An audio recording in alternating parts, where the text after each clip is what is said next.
Bismillahirrahmanirrahim. Assalamualaikum warahmatullahi wabarakatuh. Perkenalkan, nama saya Marsenia dari kelas PBS 4C. Di sini saya akan menjawab pertanyaan dari UTS yang dikirim oleh Ibu, di mana pertanyaannya ada 4. Nah, di sini saya akan menjawab dulu nomor 1, di mana pertanyaannya GPN adalah singkatan dari Gerbang Pembayaran Nasional. Jelaskan pengertian GPN. Nah, GPN adalah sistem yang terdiri atas standar atau switching dan servis yang dibangun melalui seperangkat aturan dan mekanisme atau arrangement untuk mengintegrasikan berbagai instrumen dan kanal pembayaran secara nasional. GPN mencakup transaksi pembayaran dosmetik yang meliputi interkoneksi switching. Selanjutnya, nomor 2, di mana pertanyaannya, apa perbedaan sistem pembayaran sebelum dan setelah kehadirannya GPN? Nah, jawabannya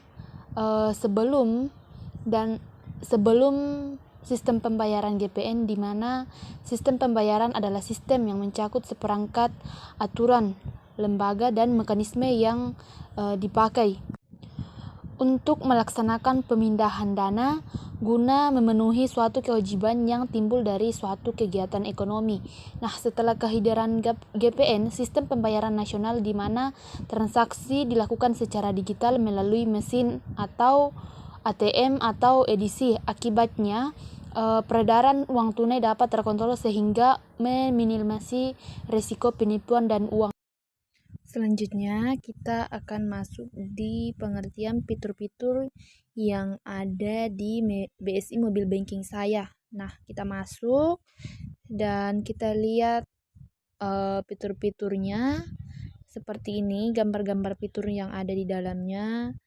Dan selanjutnya kita masuk di sini informasi rekening, di mana ada informasi saldo, daftar mutasi, informasi portofolio, daftar transaksi terjadwal, registrasi, notifikasi. Selanjutnya di sini kita masuk lagi di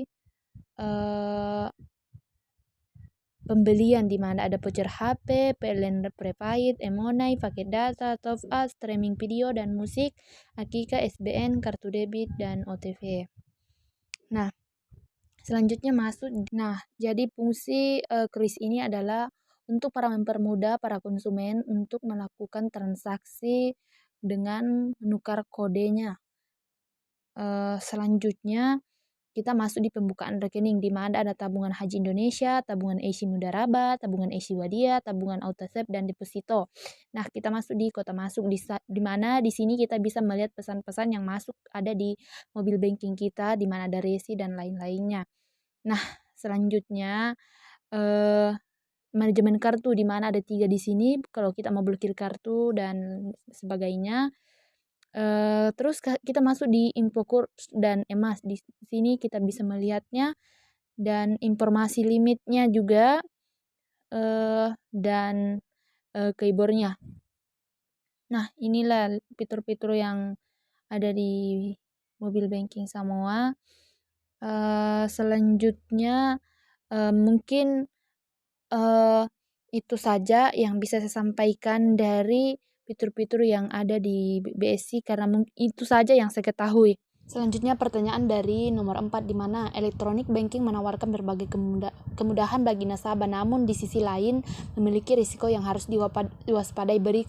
Berikut ini adalah beberapa contoh penyalahgunaan banking pada industri perbankan di Indonesia, termasuk di luar negeri, yang sering terjadi melalui media atau delivery channel atau ATM, edisi, internet banking, SMS banking, mobile banking, e-commerce, phone banking, dan video banking internal bank maupun kerjasama pihak eksternal dan internal bank. Pilih salah satu risiko penyalahgunaan banking, kemudian jelaskan. Elektronik lainnya. Pesan palsu tersebut tampak seperti sungguhan dan meminta korban untuk segera mengirimkan informasi tertentu.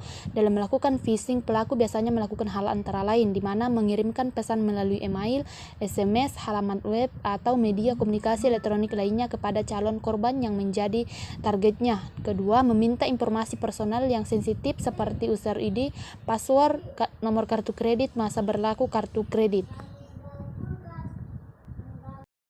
Terus yang ketiga, memberikan batasan waktu yang singkat. Penjahat mengarahkan korban melakukan tindakan sebelum memikirkan secara mendalam, sehingga mereka menciptakan suasana kepentingan dan menginformasikan konsekuensi buruk jika tidak terjadi dilanjuti. Nah, selain ketiga hal tadi, suatu phishing dapat juga ditandai dengan adanya kesalahan ketik dan gaya bahasa yang kurang baik.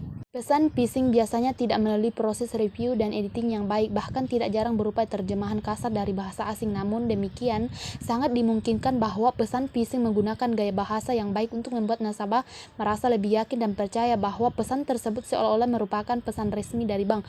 Sebagai contoh, pelaku akan mengirimkan pesan bahwa saat ini sedang menjadi pemeliharaan server untuk transaksi internet banking, sehingga nasabah yang resmi. Jika ada permintaan yang mencurigakan, jangan pernah memasukkan user ID dan password pada suatu halaman web yang terbuka otomatis atau pop-up atau dari link. Ketiklah alamat web yang akan dibuka. Hati-hati mengunduh attachment email karena dapat berisi virus atau malware yang dapat mencuri data sensitif. Mungkin itu saja jawaban-jawaban dari soal yang diberikan oleh Ibu. Kurang lebihnya mohon dimaafkan. Saya akhiri. Assalamualaikum warahmatullahi wabarakatuh.